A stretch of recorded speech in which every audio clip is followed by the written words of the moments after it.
আল্লাহ রাব্বুল আলামিন সর্বপ্রথম কি সৃষ্টি করেন? ক, মুহাম্মদ সাল্লাল্লাহু আলাইহি ওয়াসাল্লামের নূর।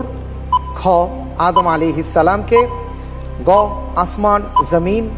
ঘ, কলম।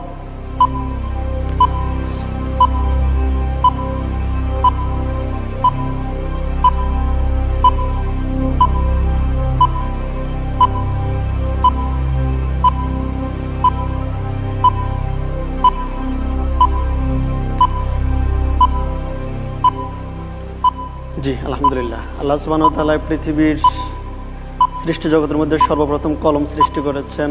সো উত্তর হবে ঘ, কলম। কলম লক করে দেয়া হোক। ঘ, কলম।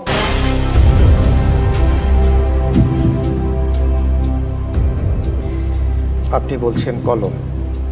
সারা জীবন বিভিন্ন মানুষের কাছে শুনে এসেছি যে নূরে মুহাম্মদ।